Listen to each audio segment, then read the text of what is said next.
we're collecting plantain, and we found some actually at our local state park.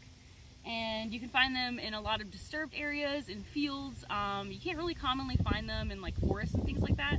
You find them in highly dense populations in these types of areas. So we're picking these leaves, and this is exactly how they look. You're probably familiar with this plant. It's extremely common, and once you see it once, then you'll pretty much see it everywhere. These are the seeds right here that grow out of the basal plant. So this plant doesn't grow up from the ground really that much. It's completely basal, and you'll pick these leaves here.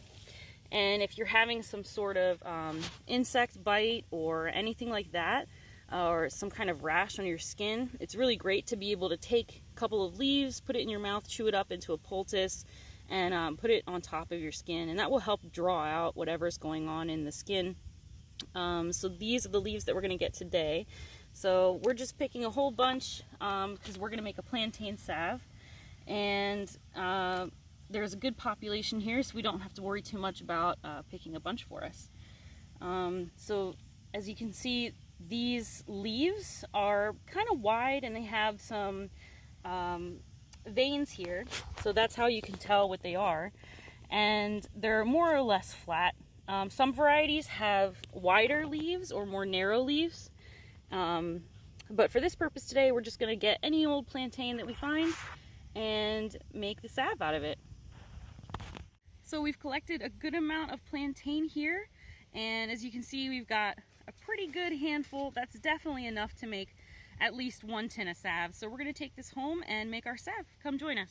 At this point, I like to actually just go through the plants a little bit, pick out anything that's not plantain, like this dandelion here, and then let insects crawl out that might have gotten picked up in the process of harvest. Next, we'll wash the plantain to get all the dirt off, and then we'll work on putting it in some oil.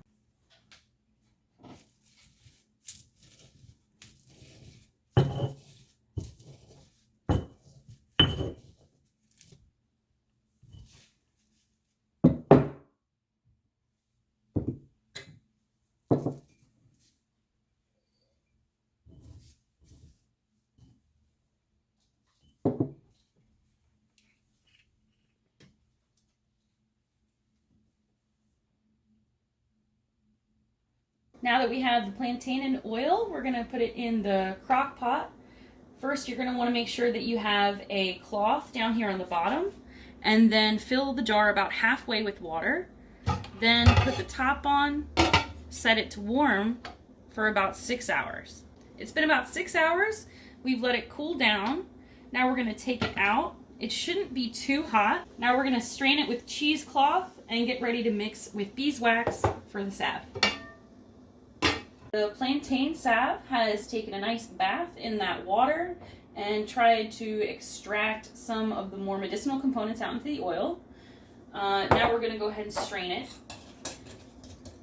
The plants that you're going to be using are Plantago lanceolata and Plantago major. Both are 2 different varieties of the plantain that you'll see probably in your own backyard. Interestingly enough, the Navajos used to call this life medicine. That was the name of the plant here. Traditionally, it's been used for coughs, diarrhea, eye ailments, ear aches, dysentery, bloody urine, heat reduction of the body, blood purification, bronchitis, bronchial spasms, inflammatory pain, inflamed mucous membrane. This can also be used for blisters, sores, ulcers. And other than the fact that you might already know that it's used for stings and bites, it's also a diuretic and an emollient. Another interesting thing I found was that the seeds can be used, especially the mucilage can help lower cholesterol, which I actually just watched a video on how to make an egg substitute from the seeds. So that was pretty cool. Like we talked about before, it's especially used as a favorite of mine as a poultice, drawing out infections and foreign objects from the skin. So interestingly enough, years ago I had glass stuck in the bottom of my foot, and I was so desperate, I went outside, chewed up this plant, put it on the bottom of my foot, and the glass, I couldn't get it out. I really was trying so hard. And eventually I could feel the glass being pulled out of my skin on its own because of the poultice. And I got it out. And it facilitated the healing as well. So this is really a great ally, especially if you have kids that are super scared, you know, when they get things stuck in their skin, like a piece of wood or a stinger from an insect or anything like that. This will help and gives you empowerment because you realize that you have something to help you in those situations where you feel really kind of lost and desperate, not knowing how to help yourself. So now we've strained the oil, and that's a really nice green. You can even see some of the kind of plant matter in there. It's a great deep green. All right, so hopefully a lot of that, the water bath that we used really took some of the medicinal components out into the oil. So this is what it looks like afterwards. Okay, now we're gonna go ahead and start making our salve. We've got our beeswax measured out to 1 ounce, and we're gonna do a 1 ounce ratio to a 1 cup of oil. So let's go ahead and make sure how much oil we have so that we know we're doing this correctly. Got some stragglers in there. It looks like, wow, we definitely have, yeah, that's 1 cup. So we're good. Exactly 1 cup. Perfect. All right, now let's bring this over here so we can start making the salve. I'm going to put this on low, and we'll heat up the oil with the beeswax.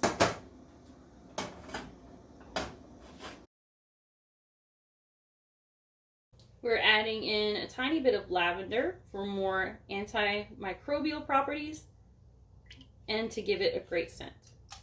Now the salve is ready. We put our essential oils in and it's mixed with the beeswax. Everything's ready to go. If you wanted to mix plantain and capsaicin when you're doing a poultice for drawing things out of the skin, that actually helps be more effective. Another great remedy for this plant is when you have any serious rashes on your skin.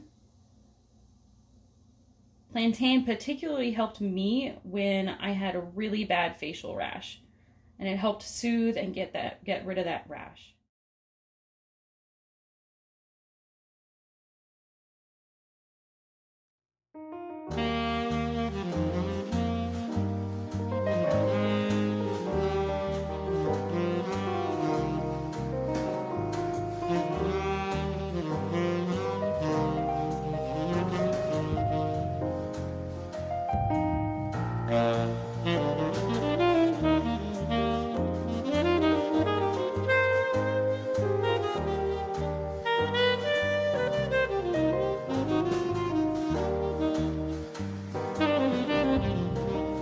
Thank you all so much for joining me. I'm loving this green color that turned out.